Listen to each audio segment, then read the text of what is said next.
কি ব্যাপার, ওর দোকানে এত কাস্টমার কে? এই হ্যাঁ, ইমরানের দোকানে সবসময় এত কাস্টমার থাকে কি করতি রে? আমার দোকানে কাস্টমারই নেই, আর ওর দোকানতে কাস্টমার নড়েই না, কারণটা কি রে? ভাই ওর দোকানের কাপড়ের মান অনেক ভালো আর দামও অনেক কম, তাই সবাই ওর দোকানেই যায়। মান ভালো আবার দামও কম, আর এইসব ফালতু কথা, কিছু একটা করতে হবে। ভাই কি অত পরিকল্পনা করছেন? ইমরানের ব্যবসা আমি নষ্ট করে দেবো। শোন, তুই এক কাজ কর, আমার দোকানে যত কম টাকার মাল আছে ওই সব মালে বেশি টাকা ট্যাগ লাগিয়ে ইমরানের দোকানে আসবি। কিন্তু ভাই এই কাজটা তো ঠিক না। চুপ কর, তো যা বলছি তুই তাই কর। তারপরে ভোক্তা অধিকারে কল দিয়ে ওর ব্যবস্থা আমি একটা করছি।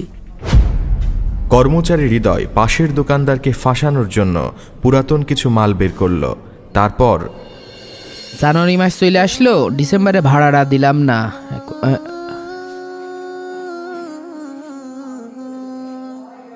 ভাই কিছু লাগবে নাকি? একটা জ্যাকেট লাগতো। এই মালটা দেখান তো। কোন রে? এই রে? না না না, ওই রে।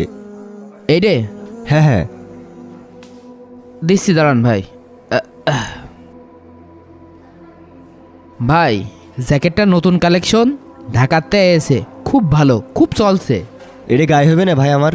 ভাই ওই যে আয়না আছে, আয়না একটু দেখেন কেমন লাগে। আপনার গায়ে ভালোই লাগছে। ভালোই লাগছে না? নিতে পারেন। ঠিক আছে, এই নেন। কেমন কি দাম ভাই এদের? ভাই বেশি তো 1850 টাকা গেরে। আপনি তো আমাদের নিয়মিত কাস্টমার, কম টম করে রাখবানে 1650 টাকা দিয়ে নেন, আমার 50 টাকা লাভ থাকবে না। ঠিক আছে ভাই, তাহলে প্যাক করে দেন। আমি তো আসি মাঝে মাঝে আপনার দোকানে। আসবেন আসবেন। এই মার্কেটে পরিচিত ভাই ভাগার আছে, তারপরেও আপনার কাছে আসি, আপনার ব্যবহারটা ভালো লাগে, আর আপনি ভালো মাল দেন, দামও কম নেন, সব মিলিয়ে ভালোই লাগে। ওই দেখ, একের পর এক কাস্টমার এসেই যাচ্ছে, আর আমি এইদিকে মাসি। তোমার একটা ব্যবস্থা না করলে হবে না, নেন তোর আমি দেখছি। এই নেন ভাই। এই নেন ভাই টাকা, তাহলে আসি ভাই, ভালো থাকবেন। আসবেন আবার, হ্যাঁ। যাক, দোকান ভাড়াটা হয়ে যাবে না। এই নে, এই মাল কয়টা ইমরানের দোকানে আসবি, যা। ঠিক আছে ভাই। এই হ্যাঁ সাবধানে দিয়ে আসবি। ঠিক আছে ভাই।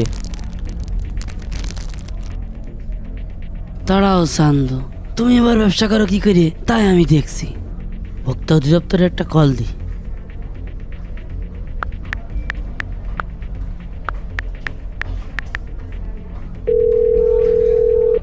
হ্যালো, ভোক্তা অধিদপ্তর?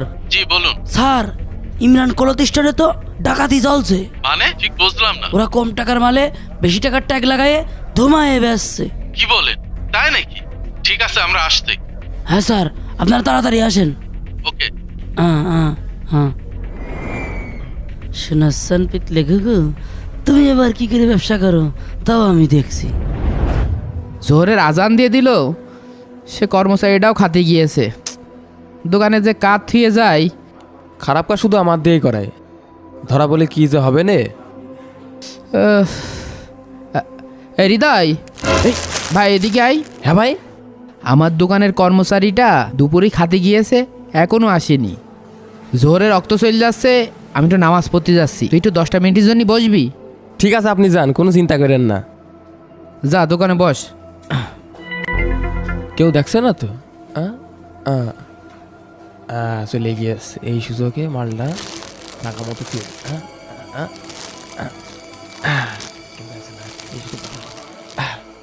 কাজ হয়ে গেছে। দোকানদার আকিব তো নিশ্চিন্তে নামাজ পড়তে চলে গেল। এদিকে দোকানে যাকে বিশ্বাস করে রেখে গিয়েছিল সে তো বিশ্বাসের মানুষ না, সে ছিল কাল সাপ। আকিব নামাজ পড়ছে, এদিকে হৃদয় তার কাজ সারছে। ওদিকে পাশের দোকানের আরিফ তো ভোক্তা অধিদপ্তরকে কল দিয়ে মহা খুশি। এখন তাহলে দোকানদার আকিবের কি হবে? আয় আয়, ঠিক মতো করেছিস? হ ভাই। কেউ দেখেনি তো? না ভাই, কেউ দেখিনি। কিন্তু ভাই কাজটা করা কি ঠিক হইল? এই এখানে বলি কি দেখলি? ব্যবসায়ী একটু হিংসে না থাকলি ব্যবসায় টিকে থাকা যায় না। যা তুই মাল কাটা গোছা, যা হাতে দূর হ। ঠিক আছে ভাই। বেশি বোঝে সবসময়। তোমার ব্যবসা আমি করিয়ে ছেড়ে দিচ্ছি। টিং টিং টিং টিং টিং। আমরা ভোক্তা অধিদপ্তর থেকে এসেছি। আমি ম্যাজিস্ট্রেট কে এস সাত্তার। কি বিষয়ে স্যার বলেন? আপনার দোকানের নামে অভিযোগ আছে। অভিযোগ? কিসের অভিযোগ? আপনি কম দামে কেনা পণ্য বেশি দামে বিক্রয় করছেন। কি বলেন স্যার? আমার দোকানের প্রত্যেকটা প্রোডাক্টে সঠিক ট্যাগ লাগানো আছে, আপনি চাইলে চেক করতে পারেন। হ্যাঁ, আমি চেক করব। দেখান আপনার পণ্যগুলো। এই দেখেন স্যার, এই প্রোডাক্টগুলো দেখেন। আরও চাইলে দেখতে পারেন। দাঁড়ান, আমি আরও বের করে দিচ্ছি। এই এই নেন। আমার মনে হয় স্যার আপনাকে ভুল ইনফরমেশন দিয়েছে। স্যার এই প্রোডাক্টটা দেখেন তো, কেমন যেন উল্টাপাল্টা লাগছে। তাই তো। এ কি, এই ব্র্যান্ডের কি এত দাম হয় নাকি? এখানে ট্যাগ বেশি লাগাইছেন কেন? স্যার এই মাল তো আমার দোকানের না। আমার কাছে মনে হচ্ছে কেউ আমাকে ফাঁসানোর জন্য আমার দোকানে এই মালগুলো রেখে গিয়েছে। কি বলছেন আপনি এসব? প্রোডাক্ট রয়েছে আপনার দোকানে আর আপনি বলছেন এগুলো আপনার না। স্যার আমার বিশ্বাস কেউ আমাকে ফাঁসানোর চেষ্টা করছে। আপনার দোকানে সিসিটিভি ক্যামেরা আছে না? জি স্যার। ও, ওই তো সিসি ক্যামেরা। অন করেন। জি স্যার, আসেন আসেন। সিসিটিভি অন করার পর দোকানদার আকিব এবং ম্যাজিস্ট্রেট দুজনেই অবাক। ওই দেখেন, ওই দেখেন, ওই দেখেন স্যার।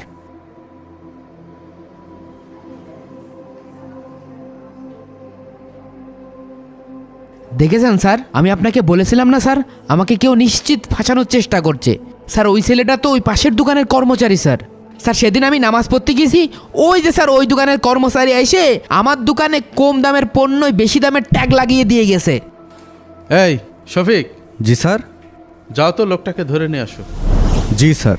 তখনই ম্যাজিস্ট্রেটের সহকারী পুলিশ সিংহের বেশে পাশের দোকানে যায় আরিফকে ধরতে।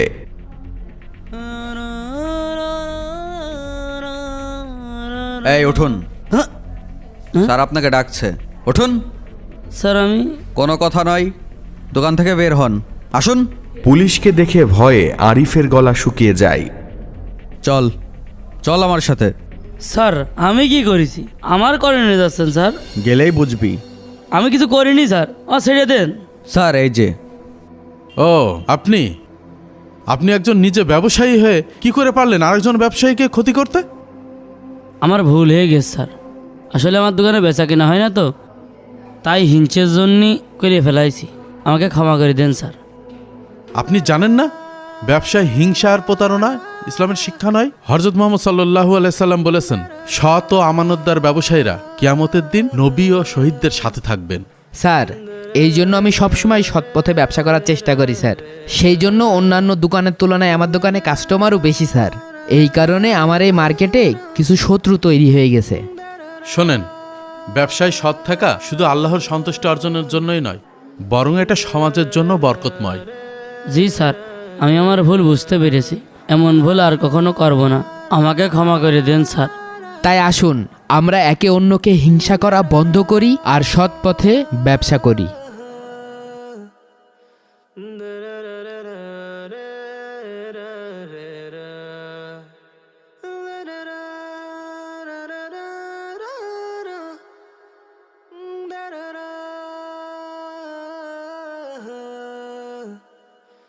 da da da da da